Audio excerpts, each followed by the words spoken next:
Presented by RomulusIT.com, offering remote support for common computer problems.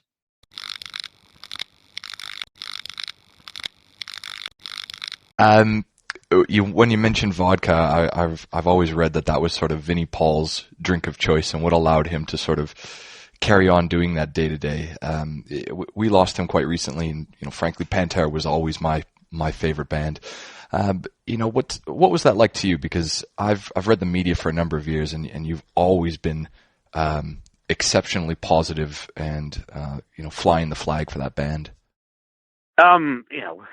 It was horrible, shocking, and it's just one of those things you never expect. When I got a text message from the drummer, in my band, Charlie, saying Vinny just died.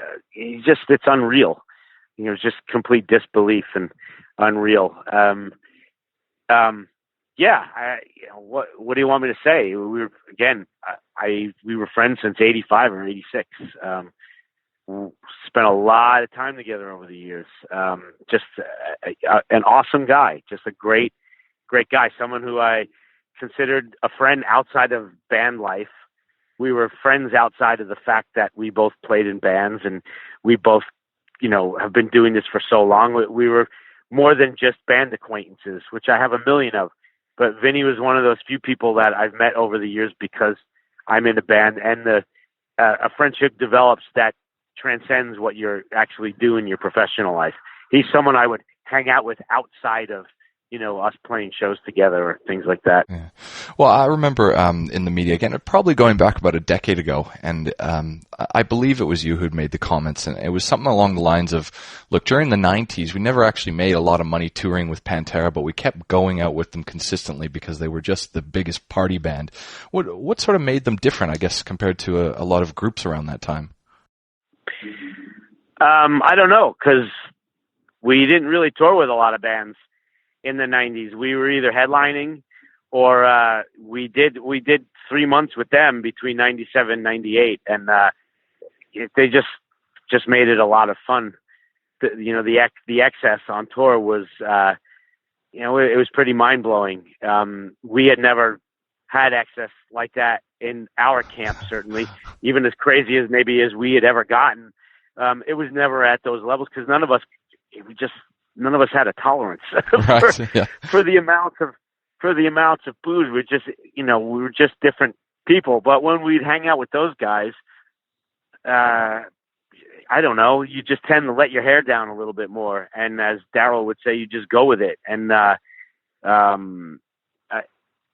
had a lot of fun doing that with those guys over the years, whether it was when we would just show up, we'd be on tour and playing Dallas, and those guys would come to the show, or they would be playing New York or LA and I'd go see them, or we'd be on tour together, or you always knew what was going to happen on those nights. There was no question, how things were going to end up and how you were going to feel the next day. It was a given that you were going to have an amazing time, and of course I'd be paying for it for 2 days after that, but it was worth it. It was worth every bit of puke and every headache, and everything was always worth it.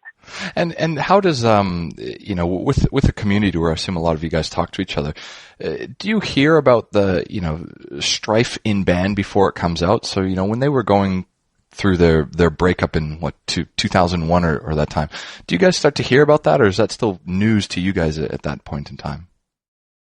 Oh, bands who are friends and travel together, bands know everything about each other, especially when you're on tour with each other, because sometimes hanging out with other bands, you'd rather hang out with other bands than your own band because you're with your own band all the time.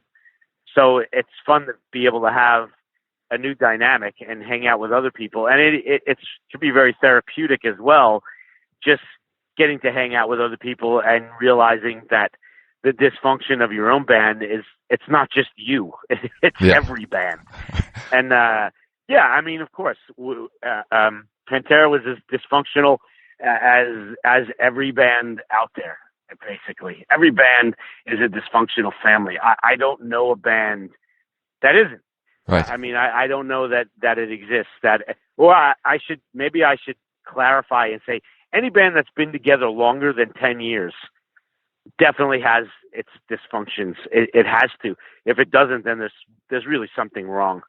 Or it's not really a band. It's just, one guy maybe who is the boss and everyone else is just paid, sidemen. Yeah. But if you're a band, a proper band, then, the dysfunction is always going to be there because it literally becomes your family. You travel with these people and you're with these people in close quarters more than you're with your family. And, it just can't be helped. It's just the way it is when you've got many personalities and many attitudes and many egos all together for long periods of time. It's just what's going to happen. So, yeah, I mean, everybody knows everything. Everything going on in my band is going on in 100 other bands, and vice versa, generally. This episode is brought to you by Romulus IT, offering fast, affordable remote support for common computer problems, including troubleshooting, health checks, virus removal, and software support. Visit RomulusIT.com to get your computer back on track.